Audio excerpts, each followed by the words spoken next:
A man found guilty of 5 first-degree felony charges. A dog found 700 miles away from home, and a new program to help with the trauma of first responders. You're watching St. George News at 5. Good afternoon, I'm Amy Bennett. 36-year-old Bryce Taylor was accused of multiple first-degree felony charges, which included the rape of a child. Taylor represented himself in court and was quickly found guilty of 5 first-degree felony charges. The charges included 2 counts of rape of a child, 2 counts of sodomy upon a child, and 1 count of object rape of a child. He was also convicted of 2 third-degree felonies of witness tampering. Prosecutor Jerry Jager closed by saying Taylor had an unnatural, sick desire to have sexual relations with young children. Taylor remains in custody without bail while he awaits his sentencing date on January 11, 2024.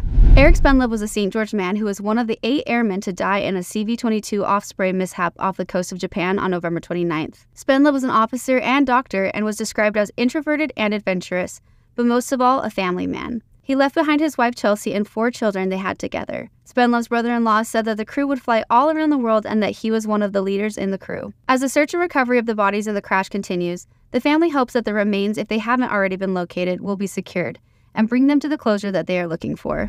A dog that was found here in St. George seems to have traveled nearly 700 miles away from his home. Here's Alicia Lundgren with how this pup ended up so far from his family. When Hank arrived at the St. George Animal Shelter, staff were told he was found at Pioneer Park.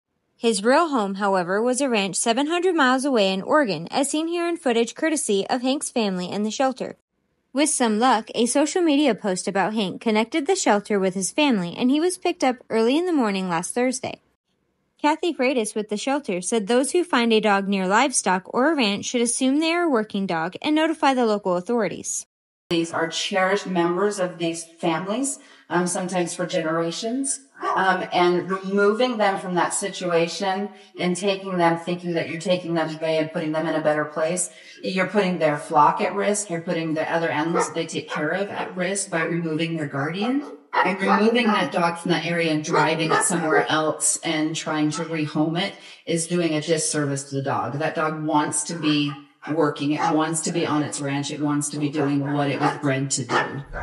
A new program called Randon Response sets out to assist first responders on coping with trauma through horsemanship. While the program is not a substitute for therapy, the program teaches skills using horses as partners for emotional release, support, and self-awareness. Randon Response is holding a free kickoff event in La Verkin this Saturday, December 9th. St. George News reporter Jesse Bang sat down with an artist who's been making masterpieces for 13 years, while being featured in exhibits all around the world. Here's Jesse with more on this amazing artist. Artist Kimberly Beck is most known for her paintings of wildlife inspired by her travels and her own backyard. The idea of the bird, he's molting. Goldfinch kind of lose their pretty feathers in the fall.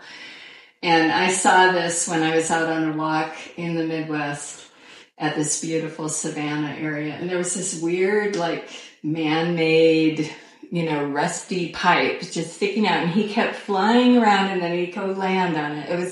It was his perch. It was his place to, hunt from. And so it was just this really unusual kind of idea that he's molting just like the metal is changing, and we have to adapt. We have to learn how to live with each other. Over her 13-year art career, she's won many prestigious awards. Her home in Kayenta features tall window panes that open up to the red rocks and plenty of wildlife, giving her inspiration for more artwork. Thank you for watching St. George News at 5. I'm Amy Bennett with St. George News, your #1 source for local news. This has been St. George News at 5.